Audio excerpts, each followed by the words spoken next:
go. Can someone double check that we are live? Can someone also check that my audio isn't blasting the ceiling off the ceiling? Wait. Alright, there's the link. Can you post Yep. something? Yeah.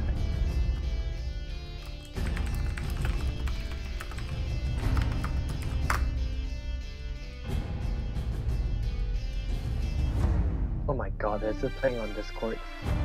I just sent it on Discord. Yeah, I know. It's playing on Discord. Oh my god. Fuck my life.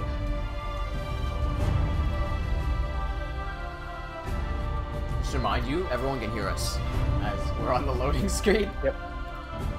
I know. You are not blasting everyone's ears Good. off. Because we are starting right now. Check that out. What's up, survivalists? It's Shay from Team W&J here. Sorry for the delay. I had just been to an exhibition where I was showing Levaslier as well as my films because I am graduating tomorrow. Great. Cool. If you haven't subscribed already, subscribe now because the story of Levaslier, which I'm not wearing on my shirt today, shirt's gone missing, is going to take over by storm. If you are here again, welcome back. Hey, Josiah, good to see you again. Always on point. Always the first person in. Good to see ya. Yeah, if you were in the city today, you could have came to our exhibition. Sorry about that. I just got some text messages. So yeah, no, we exhibited our films for film school because I'm in film school as well as Levaslier. It just so happens that they want to show that, so you know, perfect.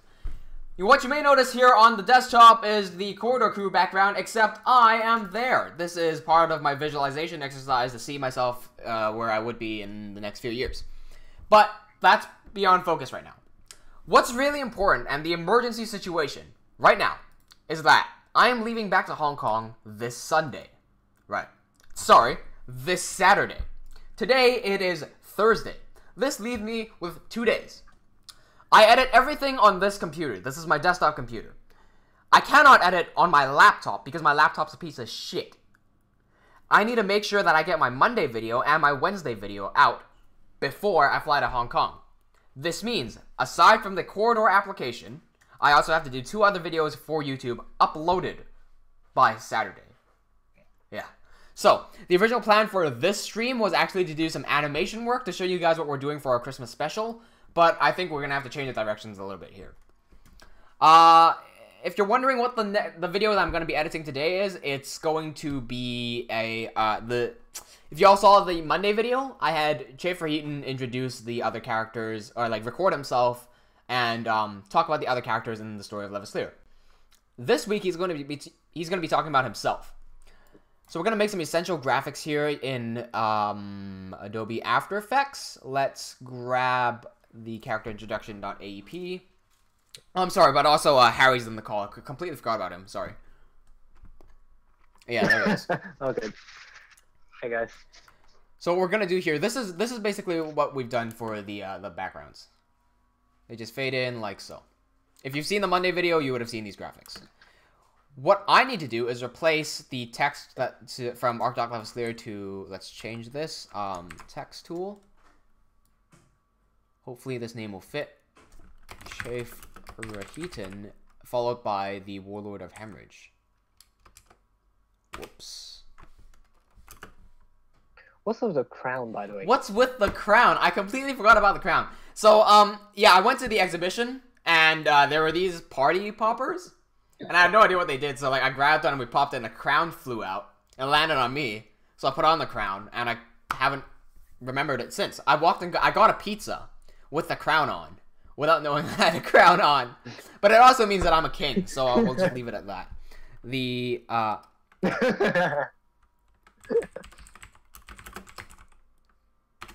Alright, Schaefer Eaton, the Warlord of Hemorrhage, and we're going to replace this ArcDoc photo, right? Let's get rid of all this spare text. I want to do an After Effects masterclass sometime soon, but After Effects is a whole big thing in and of itself. Today's focus is mainly on Premiere, so I'm just going to get the After Effects stuff done real fast. It shouldn't take too long. I'm browsing through some essential files, some graphics on my other screen right now. I can't show the other screen just because there's stuff that I can't show. Hey Ninja, what's going on? I remember you. You joined our Discord a few days ago. Good to see you here.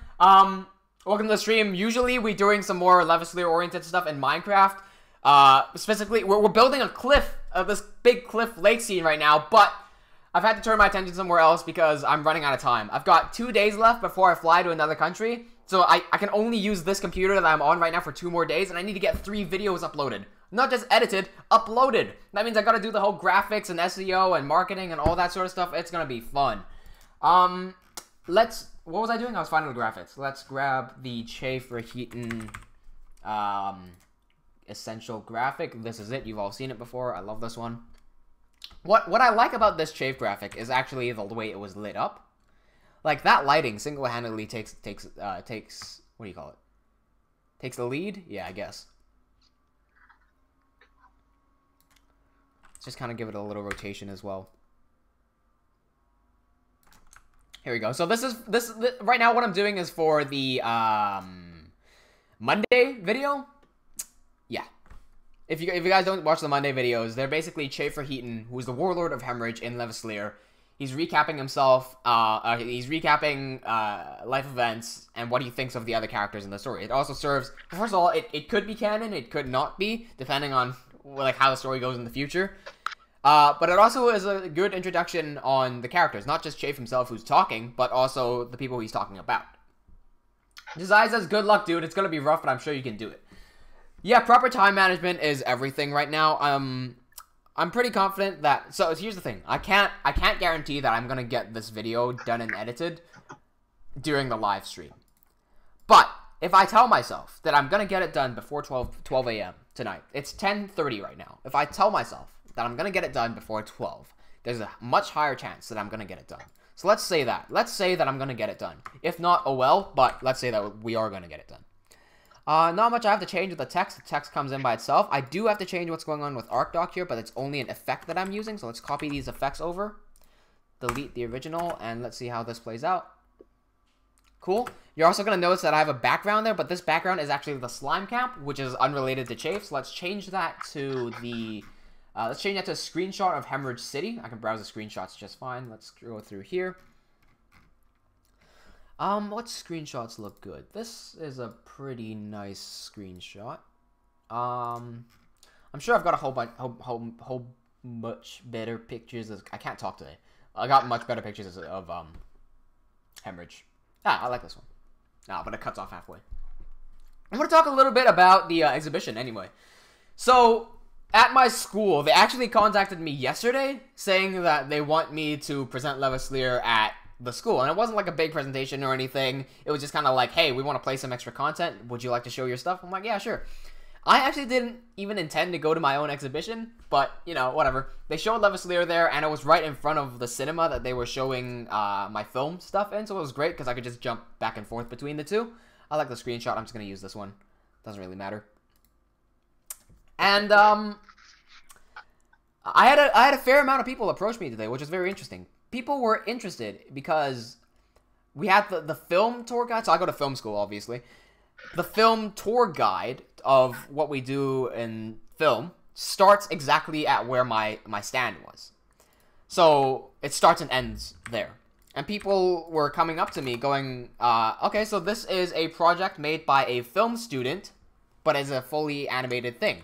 And they would come to me and I'd say, oh, yeah, so at this school, they teach you camera angles and storytelling stuff, and what you can do with that is implement it into different mediums like animation. And people were like, oh, okay. But what's more interesting is that people were interested in how I technically achieve things. I said this, I'm not sure if I said this in the live stream, but let me go on a rant right now, because it's never a Team WNJ video without me going on a rant. I'm going to need some water for this. Fortunately, I have Summersby alcohol.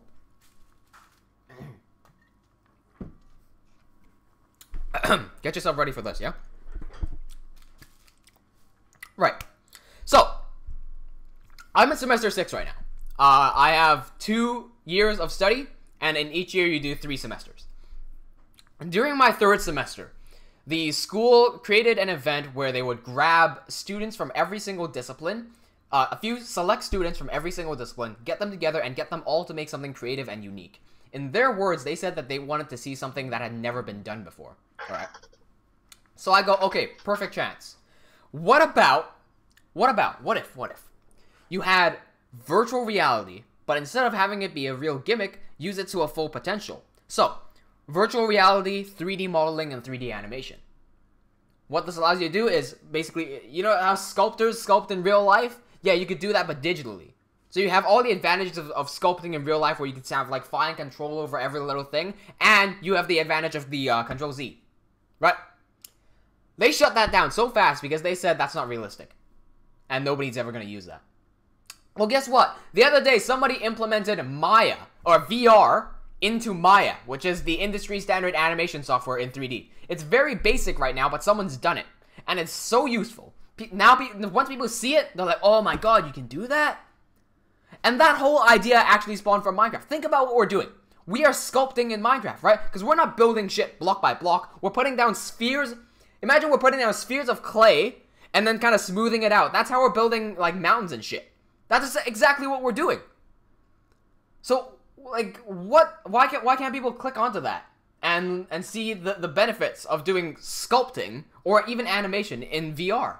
You get so much finer control. Anyway, so, like, every single time I complain about this school, it's always the damn supers.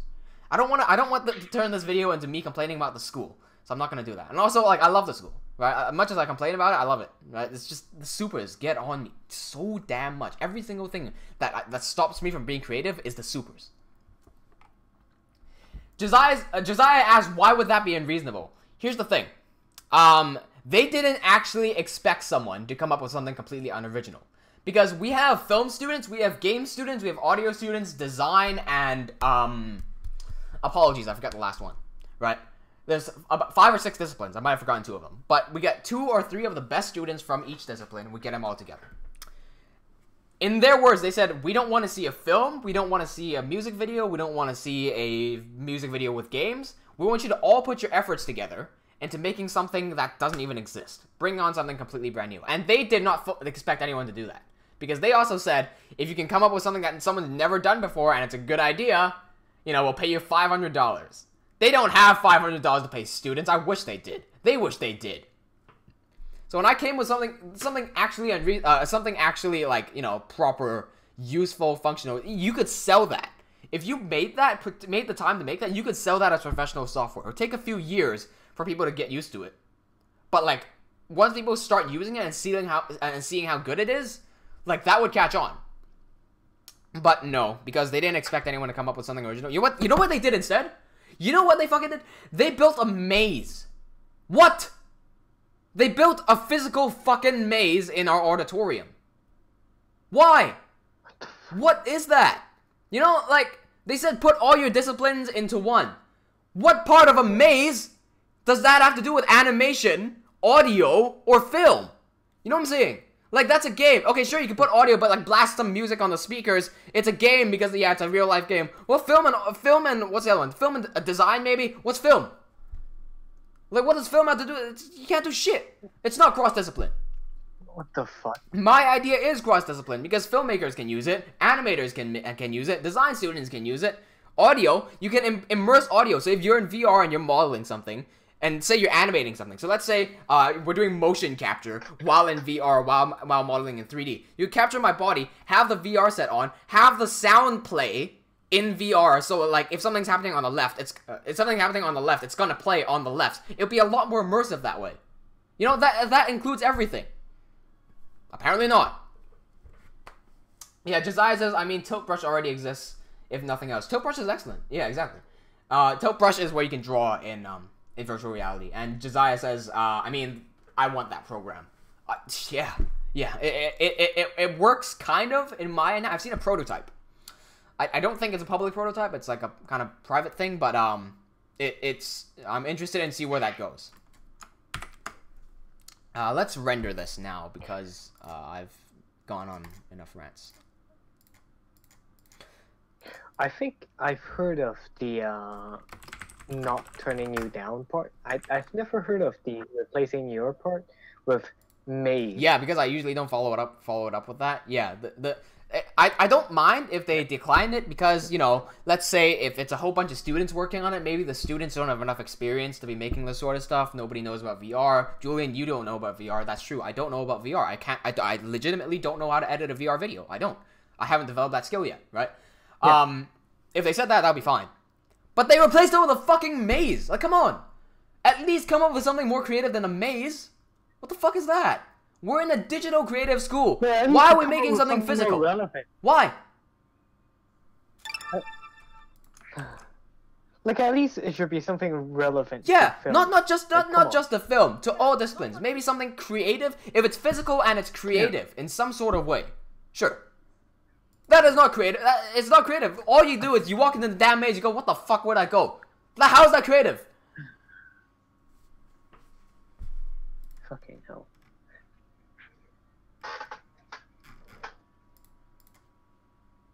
Oh shit! I almost opened my corridor file. I'm not opening my corridor file because, I've had some thoughts on it. These are clashing thoughts, right?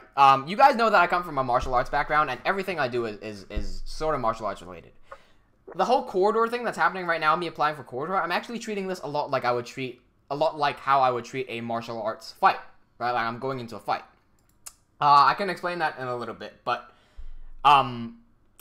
I'm not going to show any of my corridor stuff until after the whole thing passes over, because if I show it now, someone's going to take a crop of this, and then they're going to say it's theirs. Right? Someone's going to do that. Or they're going to look at my ideas, and they're going to be like, oh, he did that. I'm just going to take that, and I'm not going to credit him. So I'm not having any of that. Not right now. You feel free to copy me afterwards. Not right now. Alright. So let me explain what's going on here.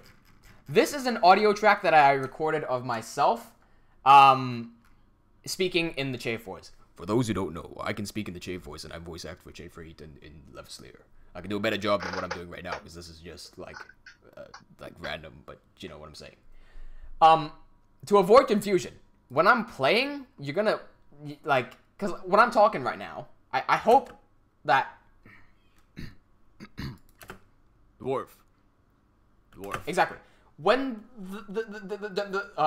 when the track is playing, because it's also me, it may be confusing. So I'm going to try to speak in a higher pitch if I can do that, to avoid confusing people on whether I'm talking or not. Josiah just gave some comments on the maze. He goes, the idea of having some animation software is a good idea in general, but you could make a maze creative, like have special stuff in the maze relating to each of the disciplines. Yeah, you could have done that. You know, and that's a really simple idea that could have been implemented very easily. Why didn't they do it? Which they didn't. Why the fuck didn't they do it? That's what I want to know. There's so many things you could have done with that. Legit. Like, if you want to go creative, say you've never done something before, okay, make a maze, but have some, like, holograms and shit in it, you know? Like, I'm editing this corridor video right now, so I've got some new ideas. Because what they did... I can say this. I have to think about it, whether I could say this or not. But with cameras, what you can do is adjust what's called a shutter speed. And that's how fast the shutter... Because here's how a camera works, right? You got a sensor, and light goes into the sensor. But there's like a block... there's like a thing here that blocks it.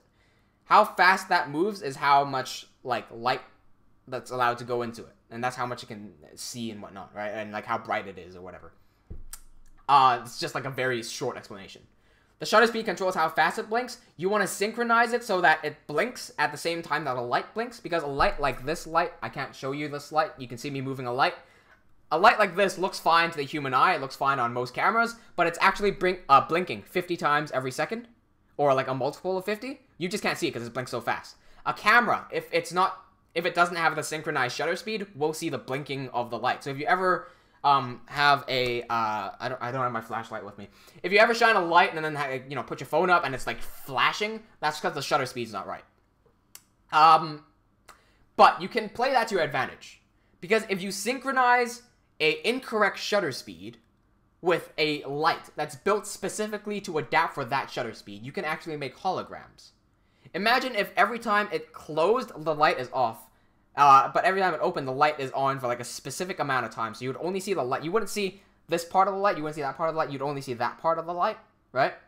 And so you could have that flash continuously while the light's flashing continuously. And you would just see a floating piece of light right there without seeing the source or without seeing the end.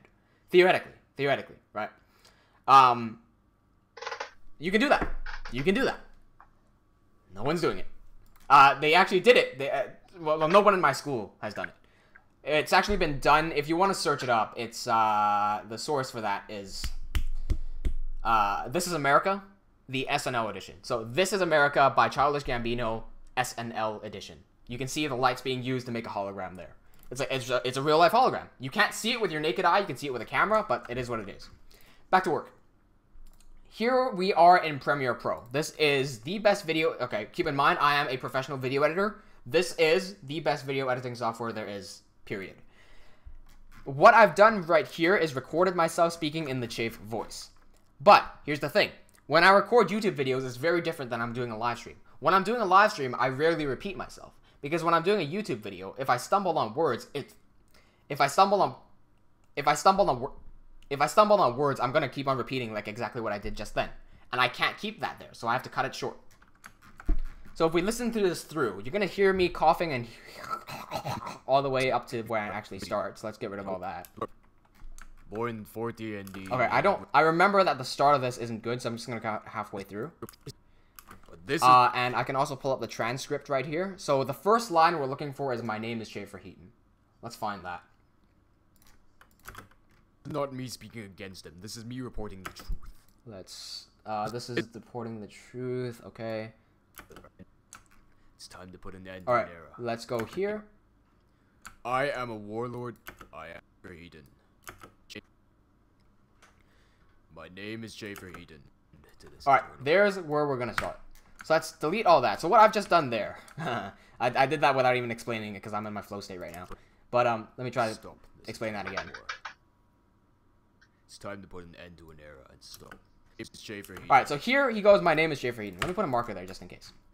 What I've just done is I've keybound a key, one single key. All I have to do is press one button, and what that's gonna do is split this video in half, delete all this stuff behind, and move the video back all in one go. So all I have to do is press Q, and that just does its job for me.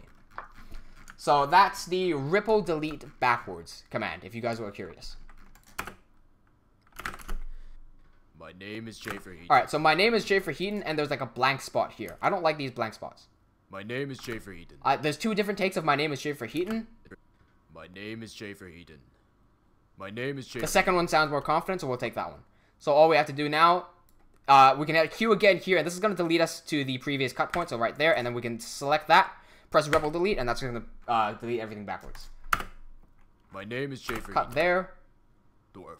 Born 40 ND in the underground city. Alright, I'm going to undo that cut. Let's see it without a cut there. Let's see this whole entire thing without a cut. My name is Schaefer Heaton. Alright, that pause is a bit long, so I'm just going to cut that by a few frames. Cut there. My name is Schaefer Heaton. Dwarf. Born 40 ND in the underground city of Cut here because there's a big break. Bring it back there. Warg. I am a warlord. Alright, that's a fail. I am the warlord of Hemorrhage City and have been since 60 ND. Since Alright, then, so this is the only good line we have. Let's keep that. Cut that short a little bit. Let's play it through the entire way. My name is Schaefer Heaton. Dwarf. Born 40 ND in the underground city of Dwarg. I am the warlord of Hemorrhage City and have been since 60 ND. Alright, split there. I'm gonna notice that there's a break here where he takes a breath, right? Because you can't. I'm gonna speak in the Chafe voice for a second. I'm gonna read the exact lines out. If I were reading these lines out without having the ability of editing, you would notice that there are significantly bigger breaks between my sentences. So, for example, my name is Schaefer Heaton, dwarf, born 40 ND in the underground city of Dwarg. I am the warlord of Hemorrhage City and have been since 60 ND. You see between Dwarg and I am, there's a moment where I have to go, right? That's not there right now, and that's a big mistake that a lot of editors make. They try to compress everything too tight. I like describing editing with the analogy of a screw, and I literally came up with this a few days ago. Imagine you get a whole bunch, imagine all these are like different parts of a pipe or some shit, and all the in-betweens, that's where you gotta screw them in, right? If you put a screw in and you keep it loose, what that allows you to do is be flexible, so you can tighten it, or if you see a mistake, you can untighten it and then readjust it and then retighten it, right? But if your final export is a loose screw, it's gonna fall apart. If you tighten it good, that's good. If you tighten it good and you still want to tighten it a bit more, even better. But if you tighten it too much, you're gonna have some big problems. It's gonna break, right? The screw's gonna break, the thing's gonna break, things aren't gonna go right. You gotta find that perfect little spot in between that it doesn't allow for flexibility, so keep everything loose first, put everything together first, loose screws, right? Then once you're happy with the way it looks generally, start tightening things down. And you want to tighten it down to the point where it's just right, and then tighten it just a bit more. That's what I call a perfect edit. Let's play this. My name is Schaefer Eden, dwarf, born 40 ND in the underground city of Dwarg. I am the warlord of Hemorrhage City and have been since 60 ND. Was that car sound from you, Harry? Hmm? Did a car just drive by your house? Okay. Oh, yes. That was Yes. For some reason, these fucking, Have been since 60 ND. like, Since then, I have been untested in my really abilities fast as the car. royal What protector do over you Ulfric and call the those? city. race cars. Race cars? Yeah, And the those city. drive by My success is due lot largely in frequent portion to my here, mentor, for some reason. former warlord And I of live at, Hemorrhage, like, 7th floor. Arthur Athelstan. Arthur Athelstan. So every night they go by, like, really on. fucking loud. Arthur Athelstan. Arthur Athelstan. Alright. Sorry, I couldn't hear the cut just then. So what you're also going to notice with this cut is Okay. that some parts are a lot louder than other parts. That's fine, we can bump the volume up later. What I'm doing now is not a precise, perfect, tight screw edit. Right now, I'm trying to loosely put everything together, and then once everything is together, we can start playing it back in its entirety, and then start tightening things apart. When I make a YouTube video, usually I don't have the time to tighten and then tighten a bit more. I make the rough assembly, and I just go with like an electric screwdriver. I go, and I just go done, right? Because I don't have time. I can't put that much time into a YouTube video. Sakasara. Something like the corridor edit, for example, that's a much bigger deal, and that's a lot tighter. You're gonna get to the point where, okay, when you have loose screws and you're tightening them, you could easily shave off minutes, right? This is like a film edit. You could shave off minutes from just bad cuts. Once you get tighter, you start reducing it by, 10, 20 seconds. We're talking here saving frames. I went from tight to tighten just a little bit, and I saved 480 frames.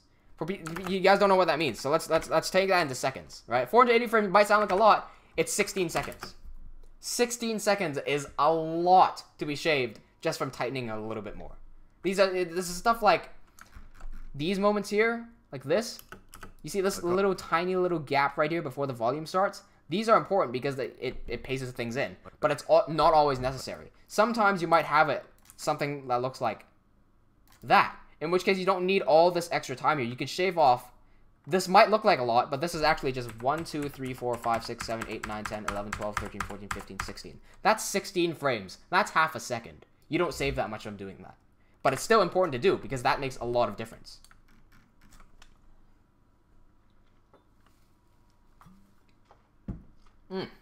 Excuse me. Josiah 2 says it's kind of weird to hear the editing process described like this. You mean the screw analogy?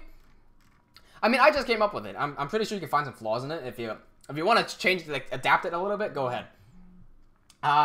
Josiah says, I mean, I kind of do the same thing when I edit. That's good. That's good. That's good. 48 frames is 16 seconds? No, 480. 480. Not 48. 480. Did I say 48? Am I high? I think so. I might have said 48. Like, talk about editing. Someone needs to edit my brain. What the fuck? Edit your own brain. The Baz warlords. Alright, this break here is not big enough. You're the editor, yeah. The Baz warlords that have Sakasara. The Baz warlords that have come before me insisted on protecting the land once it was attacked, but I have a different approach. To allow the enemy to continue a different approach. To allow I actually like this little gap here. I like when because Chief is supposed to be kind of old as well. I like it when he does because that kind of adds to his personality a little bit, so I'm going to keep those in. Usually I would cut those out. I mean, look, usually people don't talk like, hello, right? So, but there are moments when people are talking where they just have to, like, if they're speaking a really long sentence, they have to, and then they continue going. But, yeah, fuck those off. To allow I have a different approach. To allow the enemy to continue their crusade on Lazuria is to ask. Alright, so there we have an error where, this is a bad recording error. If you look on the bar on the right over here, you're gonna see the audio meter. By the way, sorry my phones keep buzzing. People are spamming messages. you're gonna notice that the top over here is peaked red. That means the audio is peaking, and it sounds terrible. Right? So I'm gonna record that one line again. Ask to be attacked. Ask to be attacked. But let me see what the entire line... I might repeat the entire line. To allow the enemy to continue their crusade on Lazuria is to ask to be attacked. Alright. I'm just gonna record the line over here, and I'm just gonna place that in afterwards. So let me grab the transcript. Let me pull it up over here. I'm gonna leave it on the other screen for now.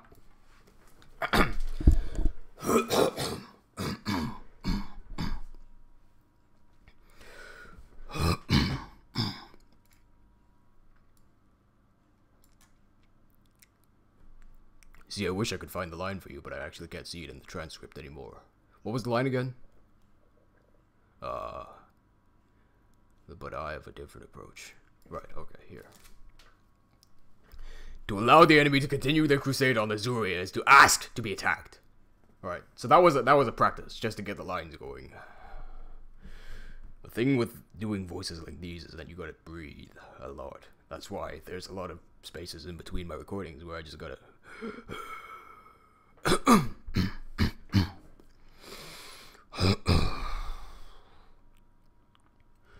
To allow the enemy to continue their crusade on Lazuria is to ask to be attacked. To allow the enemy... No, too loud. To allow the enemy to continue their crusade on Lazuria is to ask to be attacked. I don't think there was enough emotion going into that one.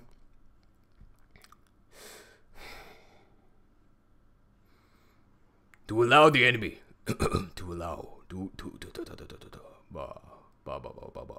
I do this all the time. I just gotta... You gotta get the voice right before you get to anything else right. It's hard to do a deep voice as well because you sacrifice emotion.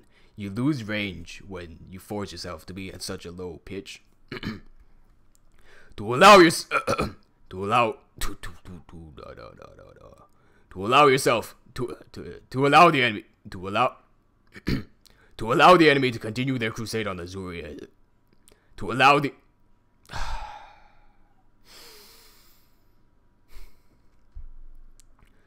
You're having a stroke. To allow the enemy to continue their crusade on Lazuria is to ask to be attacked. To allow the enemy to continue their crusade on Lazuria is to ask to be attacked. One of those will be good. So what you've seen me do there is record the same line like 15 times or whatever, and one of those is going to be good. We're just gonna play through all of them. Well, I know there are certain bad ones. Josiah says, I feel like it peaked on stream that time. So I can see where the peakings are. If you look at the waveforms over here, we can tell when things are peaking. Right, so let's just zoom in a little bit. These are all fine. The top, this is basically showing you how loud things are. If they ever look like that right there, that is 100% peaking. I can prove it to you by playing it. See, it's peaking. So we don't need that. Let's look for all the peaking ones. So I know this is bad, so let's save all that. And then what's here? The thing with doing voices like these is that you gotta breathe. Coffin. To allow the enemy to continue their crusade on Lazuria is to ask to be attacked. To allow the enemy to continue their crusade on Lazuria is to ask to be attacked. That's peaking, but that sounds alright. So you can get away with minor bits of peaking, right? So see, if we zoom in on this, you can see that it's not continuously peaked. What's gonna happen with horrible peaking, like over here, is that when you zoom in, it's completely filled in. So you can get away with this, but that's not the best sound quality. I don't think there was enough emotion going into that one. To allow the enemy to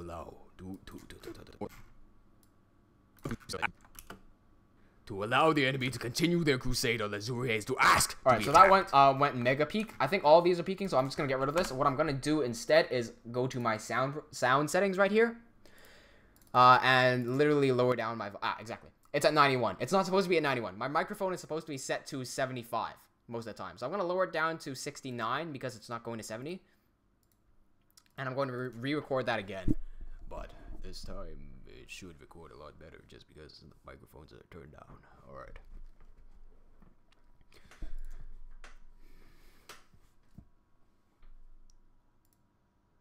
Wait, where's the line? I keep on losing my damn lines. Hold on. To allow the enemy to... Wait, did the line disappear? I'm not gonna save this. What the hell? Yeah, there it is. To allow the enemy to continue the crusade on Levaslier is who has to be attacked. Okay. What I'm also... It might look a bit funny on camera, right? But what I'm doing right now is also compressing... I'm expanding my diaphragm by pulling my body away from me. So, I'm speaking mostly from the stomach, as they say. And what I'm doing is I'm pulling down my stomach to allow more wind to go in. And this makes me sound a bit more raspier. Not raspier, more breathier. I don't know. To allow the enemy to continue their crusade on Levaslier is to ask to be attacked. To allow the enemy to continue their crusade on Levaslier is to ask to be attacked. I think I hit the nail on the coffin on that one. What I'm doing right now is also compressing... I'm expanding... Alright, hey, Kumastick just joined. What's going on, Kumastick? It's been a while since I've seen you here. Good to see you again. What's going on, man? Sorry for the random live stream today. I did not intend to stream Premiere, but it is what it is. How to record voice, clearly? How to record voice clearly noise? I'm not sure what noise... I think, if you're talking about noise, it's a whole different thing. I'm using Premiere Pro right now. Remember that I'm a professional film editor. Premiere Pro is the best film editing software there is compared to any other software there is. But it's paid software. If you want free software to record your voice, I can recommend Audacity or even your phone. Because, you know, that's free. I mean, assuming if you have a phone. But Audacity is free software you can record your voice in. To reduce the amount of noise in the background, first of all, get a good mic. So the Blue Snowball that I use right now is a very cheap, well, it's not very cheap, but it's a cheap, high quality microphone that sounds really good. It's compared to other mics out there, like the Rode microphones that are used on film sets, you can hear a major difference. But this is a lot better than your built-in laptop mic, for example. What you can also do to reduce noise is surround yourself in soft objects. So if I talk next to a piece of paper, it's actually going to sound a lot worse because the noise is kind of reverbing off the piece of paper. But if I had a soft object, if I surround myself with soft objects, what that does is it absorbs noise. You may think, how can I surround myself in soft objects? I sit around at a desk all day. If you have a closet that you can fit into, that you can get your computer into, I'm not kidding when I say jump into the closet. I've done this before. I have walked into my closet with my laptop, with my microphone, sat in the closet with all the coats and shit, and just recorded my voice there. That's on the extreme occasions. I'm pretty sure Eric just joined because I heard the noise. Is Eric here? Hey, yeah. He joined a while ago. Josiah says Audacity is useful Also, for free audio editing stuff. I use it to convert MP3 sample rates for animation. Yeah, exactly. Audacity is cool. Yeah, people like shitting on free software because they're free, but guess what? Audacity and Blender and shit, that's sick stuff. Like, if you know how to use it, you can take that pretty far. Eric, how was exhibition for you? Eric is one of my classmates, well, schoolmates. And tonight was our exhibition where we showed our films and animations and games and whatnot. He's a film student, I'm a film student, so we both showed our films. How's exhibition for you? Pretty good. I liked the most stuff. So, I'm speaking most... You like... most capstones were pretty good. And what I'm doing is I liked Tutu Maker and Lens. Oh, you liked Lens. Okay, wasn't able to watch the last one. Yeah, I really like the Tutu Maker. Yes.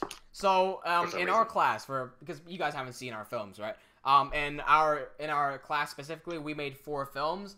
The best one by far, I think the one that won the entire night is one called Tutu Maker, and I believe it's gonna go public soon, maybe, depending on what Katie does with it. But it's a very nice, emotional film. And that's what I want. That's what I'm telling people to target, right? Because if it affects you emotionally, you tend to remember it. So Tutu Maker was really good. I have my name credited on it as a stunt coordinator, so you know, more to that. But the film that I worked on is called Lens. That's what I worked on primarily. You may have seen me do some stuff. I might have brought this up, like some car shots and whatnot, and the sci-fi Blade Runner, Ghost in the Shell-esque shots. It was a very fun experience, but I'm not actually that happy with the final product. I think the color grade ruined it. I really don't like the way it was graded. I think the grade didn't help. Not only did it not help, I think the grade was bad for the film. It hurt the film. It took a lot away. The skin tones, if you look at what I'm wearing right now, you can very distinctly tell I'm wearing a blue shirt with a yellow crown. I've got, you know, pale white, yellow or skin color, black hair, red chair, white background. You can tell these colors apart. What happened in Lens was that everything became blue.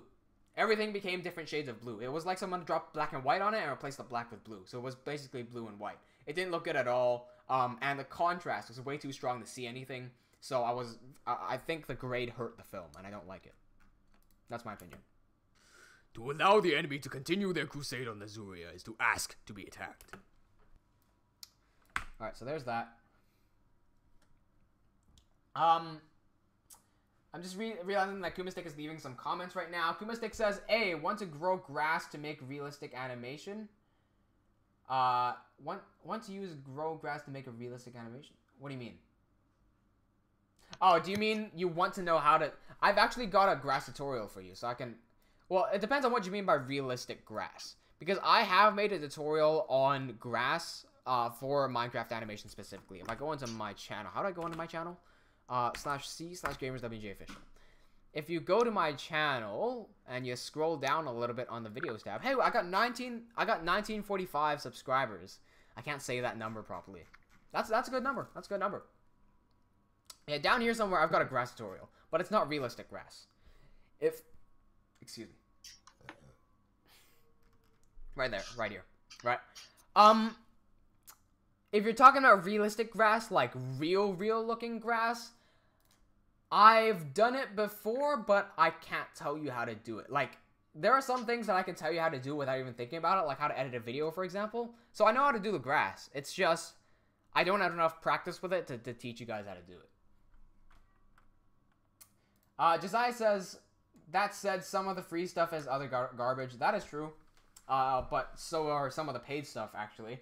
And there's a lot more free garbage than there are paid garbage. Kumastick says, I'm using it for my intro. I'm assuming that means the grass. Josiah says, not Blender or Audacity, but some stuff, yeah. I'm thinking of free stuff that are trash. Right.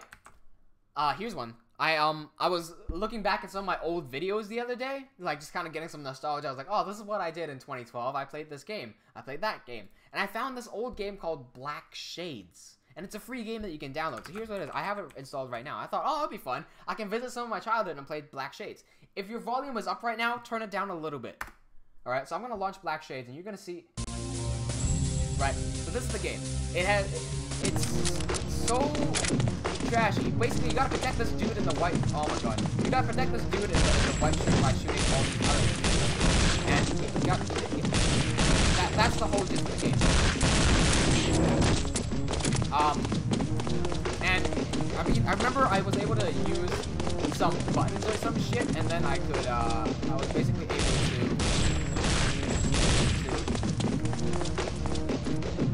basically able to do shit to make people fall over automatically. I'm sorry, it's very difficult to aim with. Yeah, but I'm not complaining about the retro graphics. I'm fine with the graphic style and whatnot. What I'm complaining about is how little settings there are in the game. My mouse sensitivity is crazy high. The volume of this game is crazy high, and there's no way for me to adjust it. And, is there penalties for killing random people? That guy's gonna get stabbed. Like, it's a very simple game, and I think it's a concept game. I don't get it. I played this as a child, probably because I know what better games to play or whatever, but...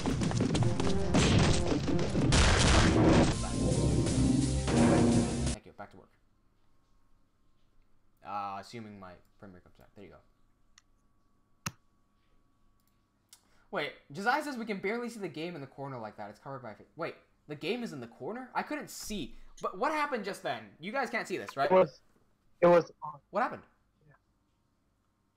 It was on the your face cam was covering most of it. Okay, so what happened on my end was everything got pushed that way. So I have two monitors. I've got one right here where my hand is, and I've got the other one where my other hand is. So Premiere got shifted this way. My Streamlabs is here, right? So this is where I watch the stream and whatnot. That got pushed there, but I don't have a third monitor. So it just got shoved across and I couldn't see anything. Oh well. It's called Black Shades if you want to look it up. It's not a good game. Anyway, I need to get back to editing this. To allow the enemy to continue their crusade on Lazuria is to ask to be attacked. Alright, so here we can see some minor peeking, but it's not too bad. Allow the enemy to continue their crusade on Lazuria is to ask to be attacked. I'd likely re-record this again. A matter of fact, I might do it right now. Now that I know that I'm peaking by that much, I'm going to further lower my recording volume. I'm going to record it one more time just so I can not blow out my ears when I'm recording, when I'm doing this. Their crusade on Lazuria is to ask to be attacked.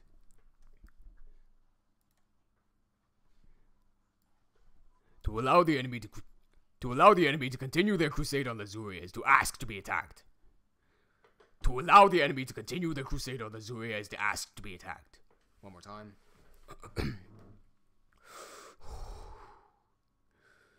To allow the enemy to continue their crusade on Lazuria is to ask to be attacked. That last one was funky, but I think the second one works. I want to hear. Let me turn up my volume a little bit. Shit. Did you guys hear what happened to that last one? Because that last one sounded a bit funky in my opinion. To allow the enemy to continue their crusade on Lazuria is to ask to be attacked. Is to ask to be attacked. Is to ask to be attacked. That last one was. To allow the enemy to continue their crusade on Lazuria is to ask to be attacked. To allow the enemy to continue their crusade on Lazuria is to ask to be attacked. Alright, there we go. There's one that doesn't peak. Cool. And then what people are going to tell me is that there's a problem because this does not sound the same as the ones before. Because these are a lot louder. It's time to put an end to this eternal. The enemy to continue the crusade on but it's not. Because that's not how audio works. Even if it was, you can actually right click, and then go to audio gain, and just type in a number, and that's going to go up or down, depending on whether it's a positive or negative number. Simple as that. Cool. Let's see what else we need to change. So that actually needs to replace one line here. And the city. My success is due to the warlord Sacrasara. And once it was to allow the enemy. So this we can fuck that one up. Okay, I'm actually going to not use ripple delete there. I'm just going to use a blank. I've also keybound X on my keyboard to do track forward, and what this allows me to do, so there's an edit right there, right? There's a separate clip here, and there's one here. If I clicked and I moved this one, it would cover the other one. I don't want to do that. Instead of selecting all like this, if I had a lot of clips, that would be a pain in the ass. I hit X. Everything after this point goes. So I'm going to clear a bunch of space there, drop that in here, clear that, and then we are back to working. Sacrasara. The past warlords that have come before me insisted on protecting the land once it was attacked, but I have a different approach. To allow the enemy to continue the crusade on Lazuria is to ask to be attacked. Alright, I'm just going to leave that for now. Might change it in the future. Kumistic says, Force Arts, the best intro and realistic I've ever seen. Can you check his channel? Okay, so I'm going to check Force Arts really quickly. I'm just going to Google him. Force Arts. I'm not going to play anything because the second I play something, it's going to be copyrighted. So I'm just going to... It's on the other screen. You can't see it, but once I get... Hold on a second. There's nothing on this channel. Unless he doesn't upload to YouTube. That... Okay. I'm going to click on these videos down here. And, they're on my other screen. Okay, I just got copyright struck because that song cannot be played. That is, Arctic Monkeys, I forget what it, okay, the band is called Arctic Monkeys. I forget the exact song name, and I love that song. The intro itself, I'll give you a screen cap of it. So basically, that text just kind of spins in. I don't know if this is the right channel, but this is a pretty normal intro that you can make in Cinema or Blender. Yeah, I don't see anything about this or the grass. That's not his channel? Okay, Kuma Sticks just told me that's not his channel. Is this it? Ah, there, okay. I'm playing that on my other screen again. No copyrights here. Anyway, what do we have to do then? You can do anything. Anything?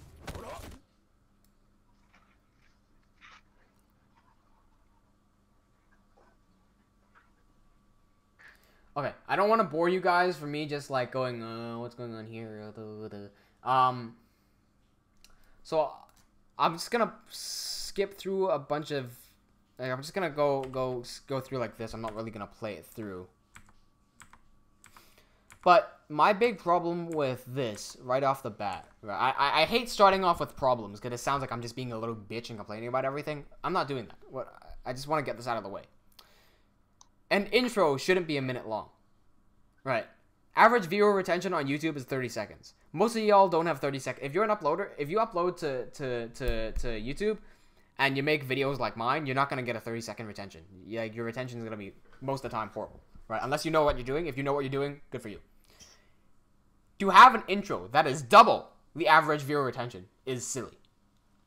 It's just silly. Most of the time, I would recommend keeping an intro between 7 to 10 seconds, 12 seconds maximum. A good 6-7 seconds is solid and good. 5-4 even better. Because with the intro is what you're doing. The purpose of having an intro isn't to look cool as much as it is to basically copyright your videos. A lot of people like stealing other people's videos and re-uploading them.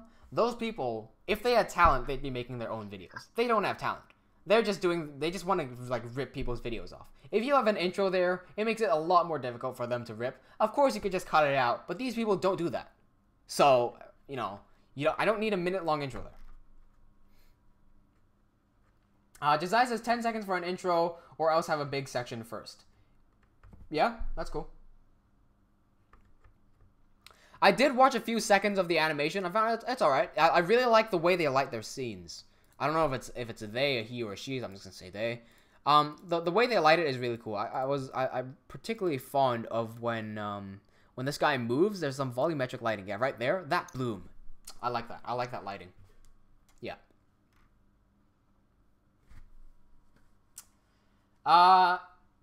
Josiah says, like for an opening part of a show and then the intro. But you don't want the intro to be long. Yeah, for sure. What people are also catching on to is implementing their intro into the actual video. This is good and bad at the same time. It's good because you're not taking a separate chunk of the video specifically for an intro.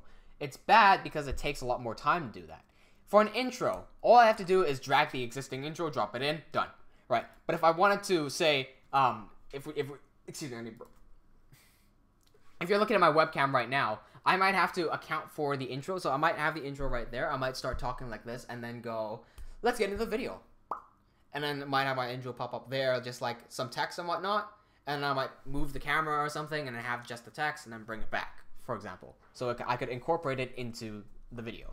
That just takes a lot more time, but it saves having to take a chunk of your video specifically for the intro. And listen, a 6-second intro is not a big problem.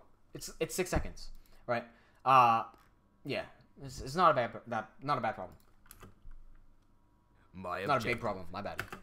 Is to eliminate any and all threats before they occur. The enemy to continue the crusade on the Zuria is to ask. Sakrasara being our next target. Alright, so I'm just gonna continue with this edit here and just try to reduce all these empty spaces in between. The warlord before me. The slime. Arkosh Levaslier. Respect I will give him, but alright, keep that. He has an ulterior motive. I just noticed, hey, everyone watching the stream right now, do you guys notice that the chat is, like, compressed vertically? Or horizontally, rather? So it looks really long? A bit thin. Yeah. Because I was looking at it and I was like, it doesn't look right. Do you guys want it big? Because it looks a bit funky, doesn't it? There, okay, I fixed it. It does look good. Yeah, there you go. Okay, I don't know what... That's weird. Okay. Don't know what that was about. Skinny AF. Yeah, it's strange.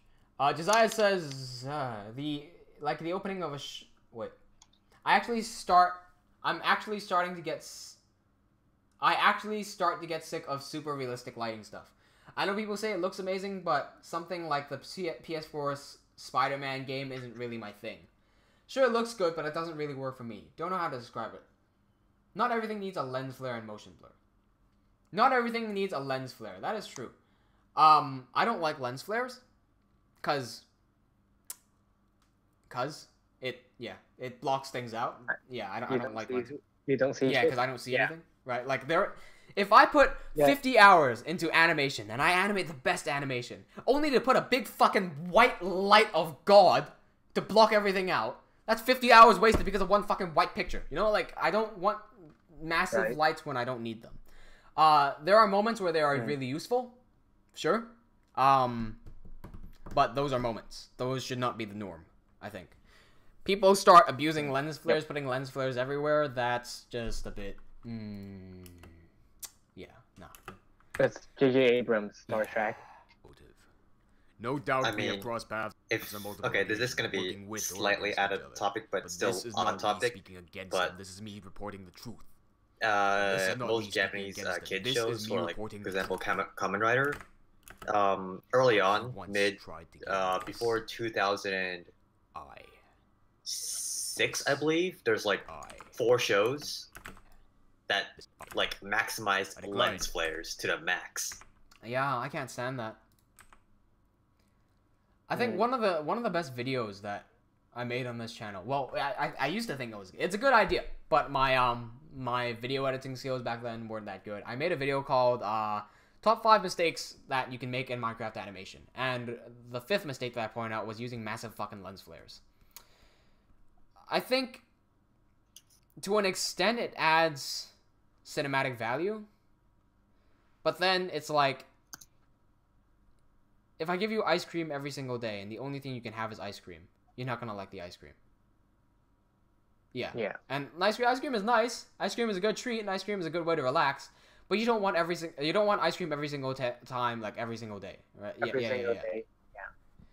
So time and place.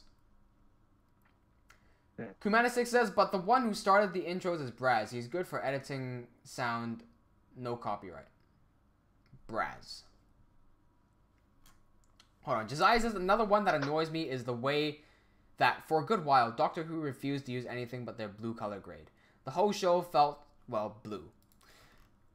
I haven't watched much Doctor Who because I don't have access to BBC, but I don't really know what you're talking about, but I have a feeling I know. Because my film that was screened today was entirely blue, and I really, really don't like it. Using color to your advantage is a good thing for the story. But it's like I said at PAX. Visual aesthetics do matter.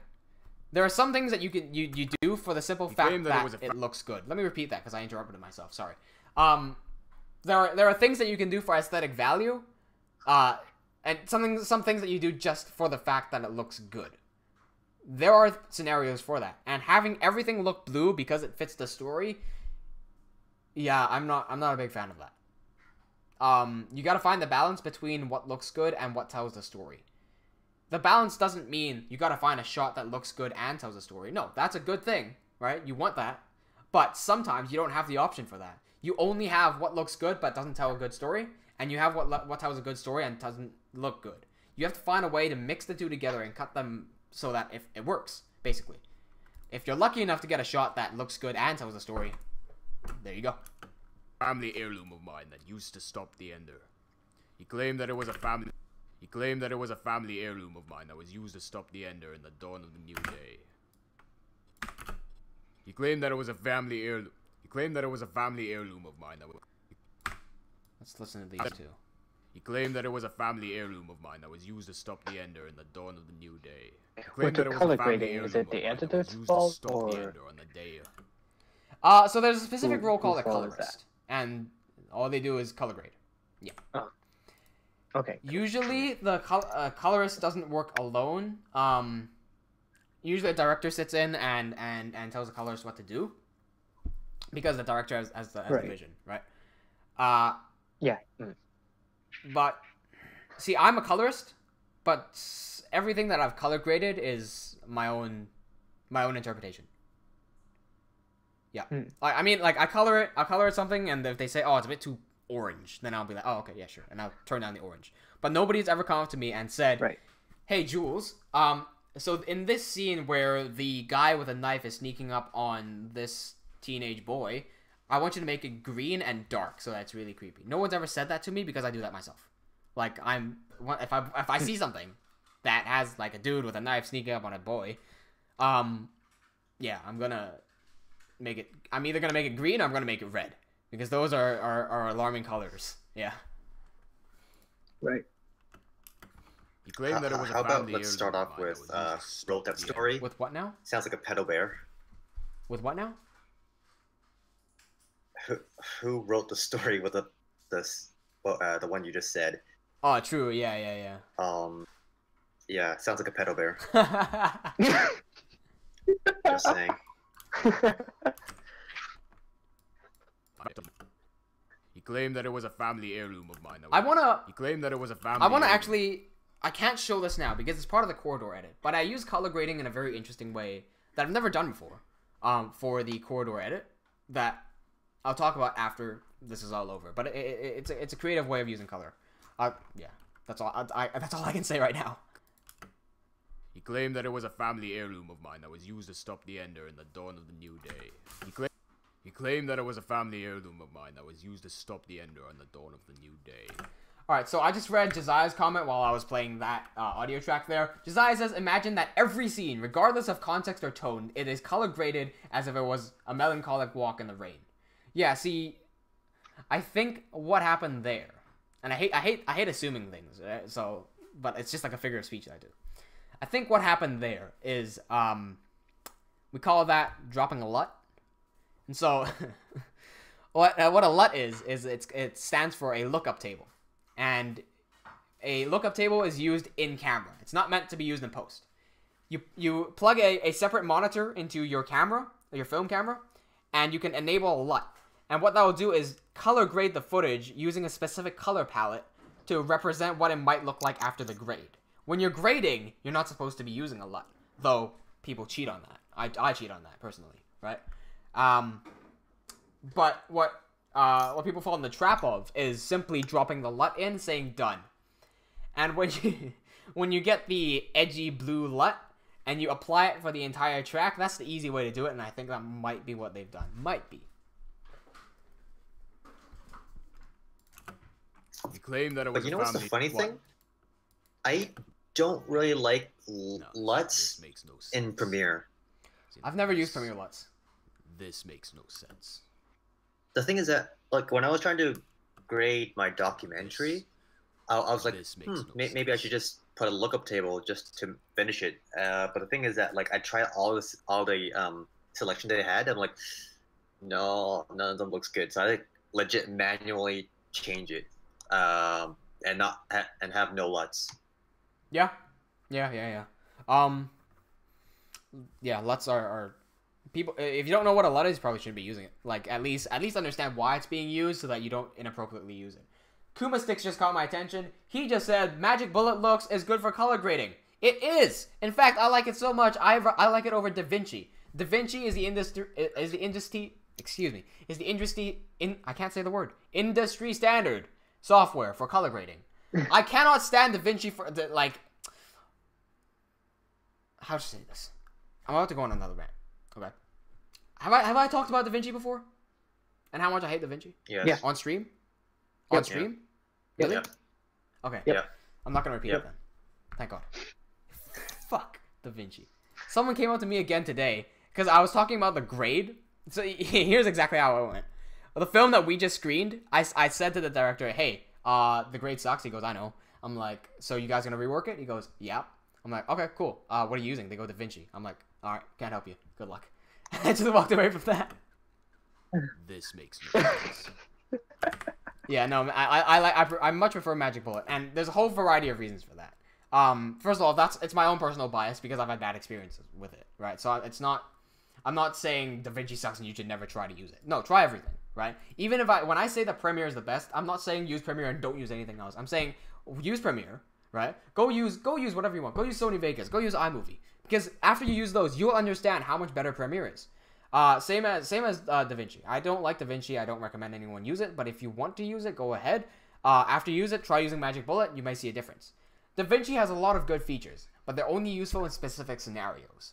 My personal experience with it has been crashing, and it doesn't work. That's why. That's the whole reason I don't use it.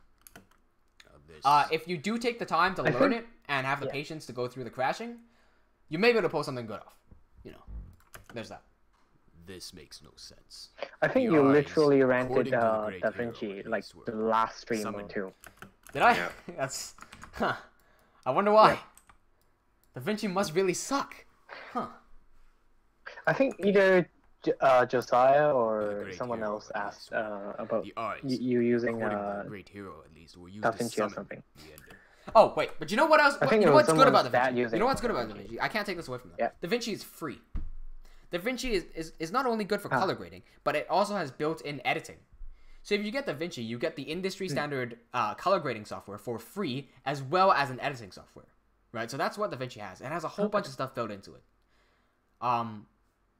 But fuck DaVinci. So for free software, it's not that bad. Yeah, exactly. You can't complain. I can't complain about free software.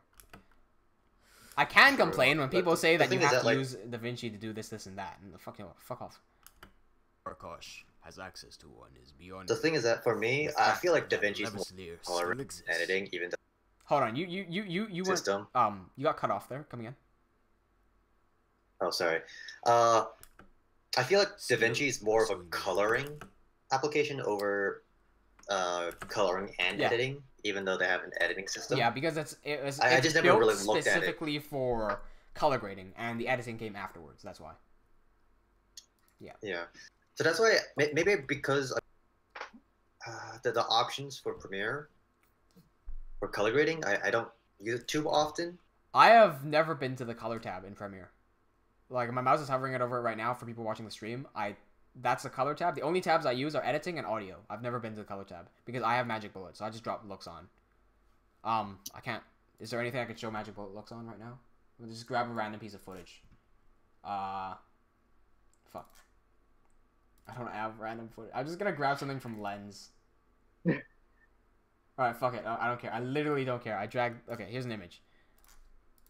Oh my god, it's so low quality. It's so low quality. Fuck, no, I can't use that. It's too low quality. Do I have anything good that I can show that isn't like A7 footage? Let me do a live grade of fucking Lens right now, in case Kevin or Varsha are watching this video, so they can see how I would grade it, in case they were curious. They graded the bar scene alright. I can't find anything. I'm trying to find the car shots. Alright, I found the car shots. Here you go. I'm just looking for one. Alright, we'll use this one. Easy. Wait. There. Alright, I just put in some B-roll from our film. Let's try to find the right spot. Alright, there it is. Out point there, in point. Give me some light, please. Alright, there. Okay, let's say I'm using that short portion right there. Okay. That's what it looks like. What I'm going to do is drop looks on it. So, what I type is Magic Bullet, and then I'm going to... can't type today. Looks, right there. Drop that on, and then go to Effects, and then go to Edit Look. That's going to launch Magic Bullet Looks. This is what I use to grade everything. Yeah, hello. Cool. So once you have looks fired up, what I like to do is go into the preset looks, and I like to go to the editing head starts, just as it gives me exactly what it says, a head start. So I can browse over some of these just to get some preset ideas to see what they would look like. So I like that look, for example, so I might take that as a preset look to start off with. After that, I'm going to start playing around a little bit. What I'm going to do, first of all, is drop in a LUT, because I like doing that. I mentioned, literally 2 seconds ago, I said don't use LUTs in post. I can ignore that rule because I know what I'm doing. I can start testing out some of these LUTs. I have a personal LUT that I use right there. So that makes everything more bluish. But so you see what happened here. Excuse me. I just smashed the mic with my elbow.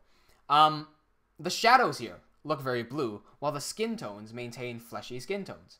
What happened in the actual film that was screening today? Let me turn on this curves contrast because I'll need that. What happened today is basically this, right? That's what happened today.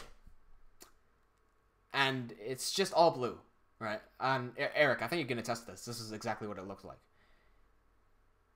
Yeah, kind of. Pretty much. I would say the skin would be a bit than skin. A bit what now? Bit more blue. A bit more, yeah, even a bit more blue. And it was just horrible. It was way overdone. The person who did it was out of time and wasn't very experienced in color grading, so this was like an experience for him. You know, good on him. He's learning, he's testing stuff. That's all right. You know, I'm not blaming anyone. But here's how I would have done it. I would have done something like this. I like the default contrast here. I wouldn't adjust anything there. I like the default colorista. I could put a mojo on. I like mojos. Mojos basically makes everything punchier. See how, look, if you look on the skin details right here, without the mojo, with the mojo, you can see that a lot more of the details get brought out, but it also fucks with the color a little bit. So I'm going to try to move this before or after and just try to get a different look going. So I don't really like the mojo here because it's messing with the skin color a bit too much. It's making her hand a bit too pale. We can also drop something else like a... What else? I'm looking for a pop filter. There it is. Right there. A pop's going to analyze the structure of the image and bring out some extra details. If I do that, let me set this to 25 maybe. If I enable and disable this, you can see some extra details start popping out. See it? Just like a little bit of detail. The vignette looks good by default. What we have here is the color space. Nothing too special there. I actually like it like that. I do.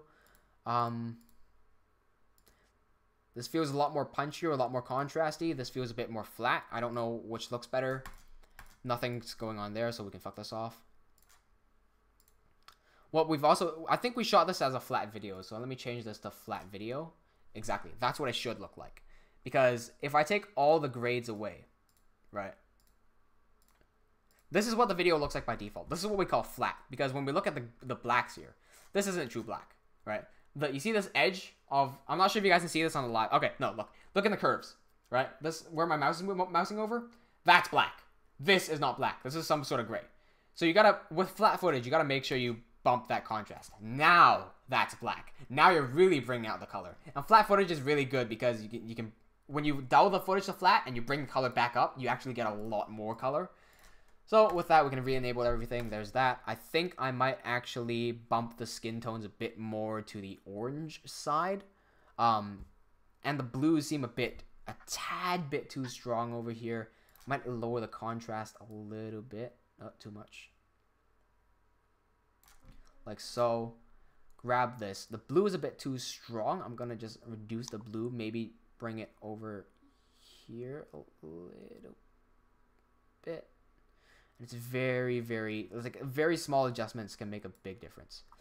With her skin tone, it's not skinny. It's too pale for me. I'm going to bring the skin tones back up probably around the orange or reds. Even magenta. Alright, so we can see just by doing this. Look at her hand. You can see all the little like details of her hand being brought back up. That's way too magenta, so we're not going to do that. Just a little bit over here. Bring a little bit of reds back up just to bring some of that skin. I can adjust it a bit more towards one side. I can bring this over to the red side a little bit. Punch that orange a bit higher as well. Yellows.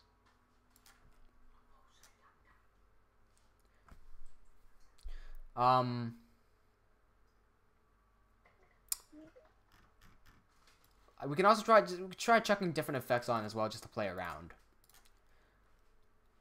I want to see. There we go. There we can grab some of the orange back into her skin. I don't want to overdo it.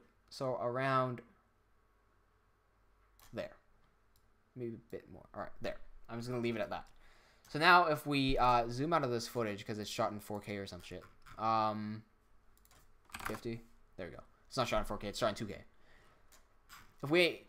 This is what it looks like now. Right? Here you go. There's the image. This is what it looked like before. Whoop. There. Major difference. So grading for films does good stuff to you. There's how I do mine. If Eric, you might be able to clip this, send it to Varsha or Kevin if they're curious. Maybe. Yeah. All right. Anyway, back to work. Still exists. Still pursuing the ender. If it were not for his contributions to Azuria, he would be dead already.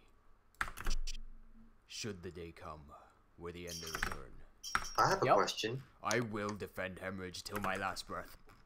What do you think, or what do you guys think about practical effects now in 2018 going to 2019? Practical effects are extremely important. As a visual effects artist, I love people who do practical effects because visual effects cannot stand alone. Visual effects are practical effects that cannot be done. So, let's say if you're a student and you want to make a flying car, right? If you're a big studio and you want to make a flying car, you build a system to float the car up, right? You do it practically. Why? Because that's a lot more realistic. Guess what? Because it is real. With students, for example, you can't build a big rig to lift the car up, so you got to do it in visual effects. Also, stuff like explosions. Some people tend to think that explosions are either all practical or all visual effects. No, it's in between. Michael Bay, for example, is a really good example for explosions. Michael Bay is known for overly using explosions everywhere, and he does them practically. Boom, boom, boom, boom, boom. What people don't see is that in the films, there are even more explosions. Why? Because once they have an explosion that is real, I can mimic that explosion by putting a fake explosion right next to it. And it won't look as fake. So once there are like 16 explosions going off that are real, I use my own explosions, boom. Add it in visual. And so having good visual effects is actually a good mixing of practical and visual effects. Not everything should be done in visual effects. I think when you start doing everything in visual effects, everything starts looking fake. And you lose the art of doing things practically. Spider-Man suit is a good example of this. The Spider-Man suit looks wonky in some of the trailers that I've seen. I'm not sure. I can't tell you exactly which Spider-Man because I'm the person who said Ant-Man and the Bee. So I'm not very connected with this whole Marvel thing. But in one of the Spider-Man suits, the big problem I had with it was that first of all, they built the suit practically, but they didn't use it. Second of all, what the practical suit has is proper muscle dynamics on the human skeleton. If I move my arm up and down, for example, my chest muscles, my back muscles, these are all going to come forward. If I flex, right? If I flex, my arm doesn't just come up. I think it's called my lat or something. The back muscle over here, my latimus dorsi, I think it's what it's called. Right here, it's like, I'm trying to show this. It's, it's pretty round. The second I do that, you see how that comes out a little bit? I don't know how to show this, right? That right here expands. But they don't, you would get that if it was a real person. But in CG, they didn't do that. You could do that in CG, they just didn't. And when you're doing CG and you have to account for all these little tiny details to make stuff realistic, it's a lot more work than just getting a guy's suit. So, that's what I think on practical effects. It's extremely important. Kill Arkosh. I feel like, again, and kill Arkosh Levaslier myself. To Japanese films. I think most kid shows in Japan, they do practical effects really well because they've basically mastered it in a way. Practical effects for Japanese cartoons? What do you mean? No, sorry, not cartoons, but TV shows for kids. Oh. How so? They've basically mastered it. How so? But until then, the world of Sequisara demands my attention. It's again like most.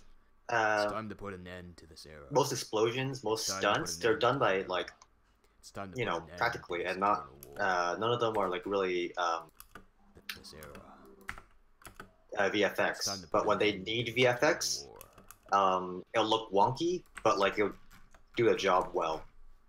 Right. Yeah. So that's why I feel like I would say most of the Kamen Rider series, like the Ultraman series, they do practical effects really, really well. Like especially Ultraman is like it's dudes in suits but in a miniature set. Yep. And all of them and all of the things they do are like actual stunts. It works. When they need to transform, it's VFX, but it works. Yep. So that's why I say they kind of do practical effects really well, but VFX not so well. Yeah. I think you also have to account for what's faster. That's true. Is it faster for me to design a suit for a man to shrink to the size of an ant and then to the size of an Ultraman? Or should I just do that in post? I think one is a lot faster than the other. When you were talking big budget films, we also need to talk about the money. What's more expensive to do? With Marvel recently, I think they're blowing all their budget on the CG, and they're not doing many things practically. With Infinity War, which is a really nice movie that I really enjoyed, by the way. While they were fighting Thanos on his hometown, that I forget the name of, I think it's... Let me try to guess this. It's Titan. Don't tell me. I'm gonna try to guess this. It's... You just said it. I didn't hear it. Yeah, I didn't hear it. Okay, great guess. Westland? What the fuck? Just I don't one know. word. One word. One word. One word. Okay, it's... One word. Fuck. What does it start with? T. The letter T. Taurus? Was I close? No. No. I remember No. it was some animal or No. something. Or like some big thing. No. What did it? No, it's It is big. It's big, yeah. tidal. No. Tide? Oh. Ti- What did they call it? Well, what's another? What do they call Thanos? Like another way of calling Thanos. Big chin. What the fuck? I don't know. The Mad. Man. Mad alien? The mad monster? The mad titan? Yes. Yeah. The Mad Okay. Titan. Titan is the planet. Oh! What'd I say? I was close, right? Taurus. You were close. Nice. Man. Man.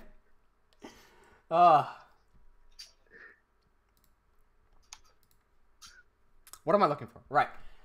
Remember when we started this live stream and I did the thing with the After Effects? Yeah, we're gonna use that now. Damn. Right, I am. Yeah. I don't even know where I exported it to. It's probably in the wrong folder. It's in my YouTube folder. Did you even finish talking about the fight scene in Infinity War? Did I? No, I didn't. You're Or right. did we- Yeah. Thank you. Oh. Yeah. So they were fighting on Taurus. Sorry. Wait. What was it? Okay, I guess we're sticking with it. On Titan. I couldn't help but wonder to myself what was real and what was not. I had to imagine that they built a small scale version of the set, and then they CG'd the background, but they did it in such a way that I really couldn't tell. So I mean, it looked really good, so I'll give them that. Yeah, it just really makes you wonder how many times have we seen visual effects but not noticed it, or like it's really obvious but it hasn't clicked that it's visual effects. Like Iron Man flying through the sky, of course it's visual effects, but it just doesn't click that it's fake. You know, we just accept it. Yeah. Where do I export my stuff to? I don't know where. Oh, there. But the Like thing these is, days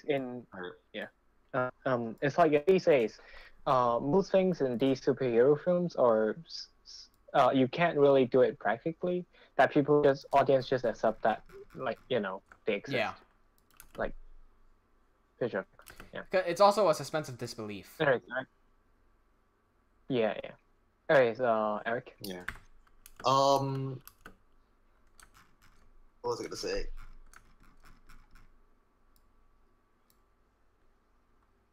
I don't remember. Crap. It's like it's a different idea, anyways. But I was about to say that, like, nowadays, the most practical thing for Iron Man is just chest armor and a bit of arm at times. No leg, no helmet either. For Iron Oh. Man, I think they did everything. I think they made every bit of the suit except for the mask. They built the entire suit. What are you talking about? No. No, like Yeah, now, I remember. not Iron Man 1, but Oh, now they don't build shit. They just have like the suit and like the arms and the legs, I think. Oh, no, legs? no legs. Yeah, no legs. There you go. no, for like Iron Man 1, I think. Iron Man 1, they Or- built the entire suit. well, Iron Man 1 and They have the entire suit. yeah, Yeah. Iron Yeah. Man. Yeah, I think so. That's why in Iron Man 1 it looks so good. And then- Especially the first time you ever saw that Iron Man, like the first one that came out of that cave. That thing was Right. legit. Like that thing felt clunky and Yeah. heavy, like real fucking iron, you know? Like that thing's heavy. The Right. Iron Mans now feel Yeah. like fucking Donnie Yen with like fucking what, mechanisms on him or some shit. You know, like he doesn't have the same impact Robot anymore. Donnie Yen. You could rename him from Iron Man to like rich astronaut, and it wouldn't make a difference. Yeah.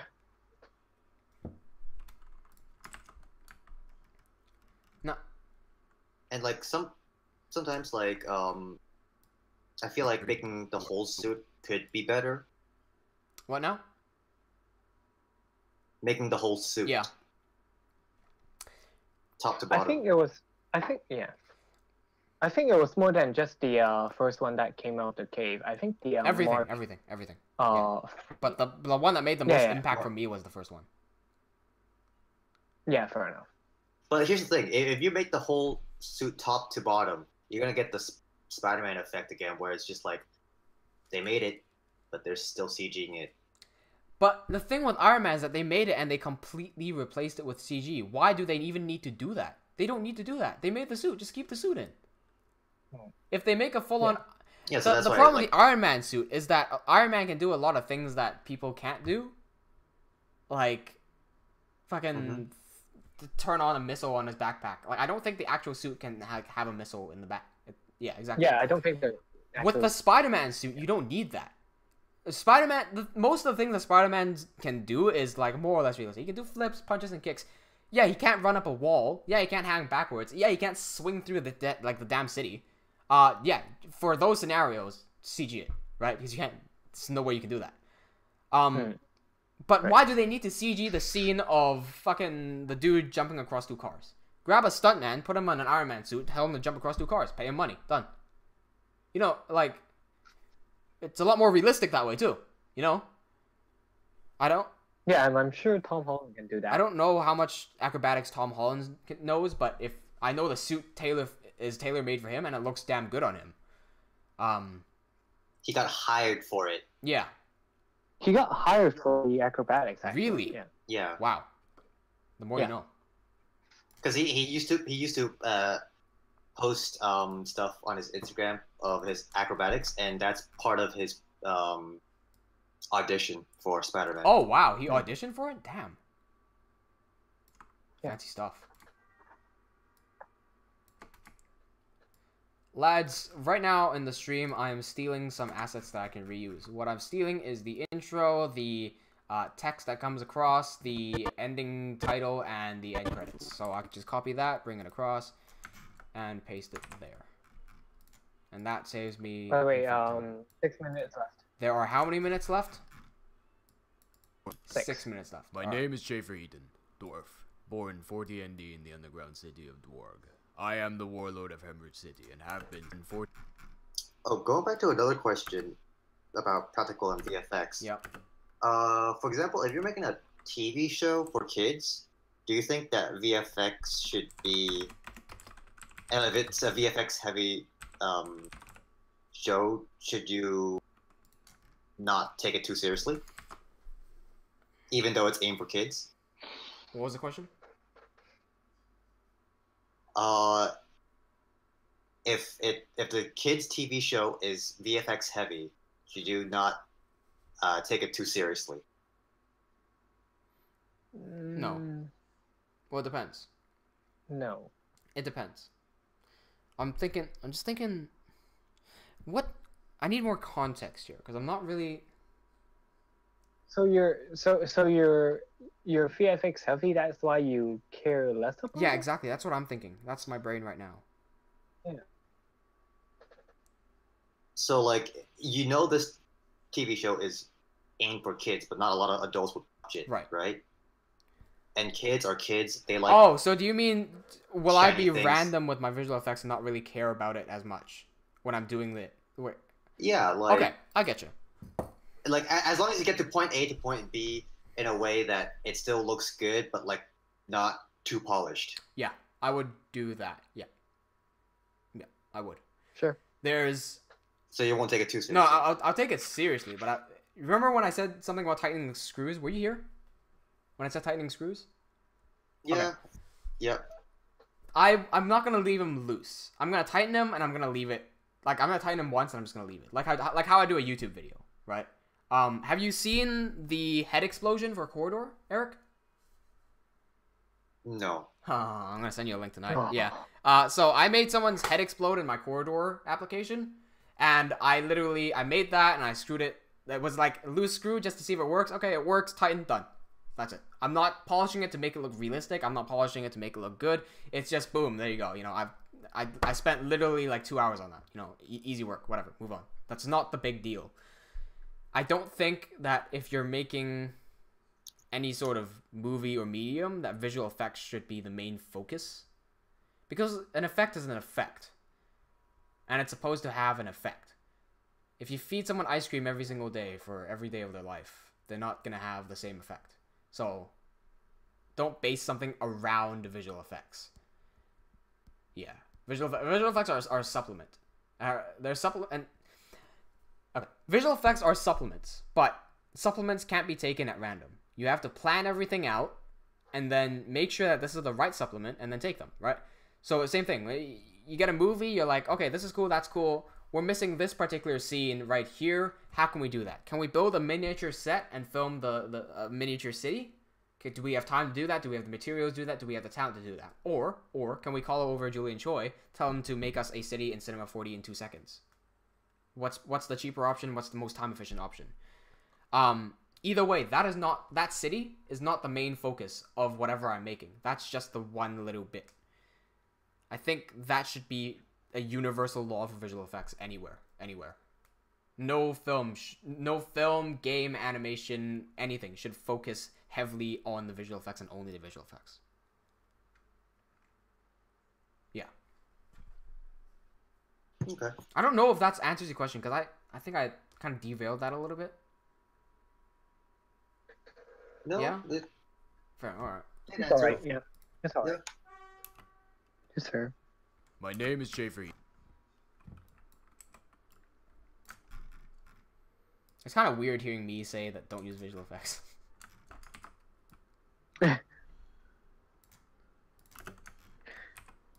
Did you say you're gonna go early or something? Me. No, my mom needs to go. thought- So Yeah. we probably should wrap up by now. Lads, I've got school tomorrow. That's not the big deal. There's other stuff going on right now that I have to cut the stream. So, That's right. I do have school tomorrow. I do have to go to sleep. That is very true. I should probably get that done. That's fine. That will leave me with 1 day to edit 3 videos. Haha. Cool. That's fine. Yeah, I'm not sleeping tomorrow. That's fine. Because I'm flying back anyway, so I don't have to sleep. It's all good. All right. Well, thanks everyone for joining me today. Sorry we started off late. This is a shorter live stream than what we usually do. This is not really like this is a really unorthodox Levaslier production diary. We spent the entire day on Premiere. I showed you guys some grading tips as well as the walkthrough of how I edit a lot of these videos.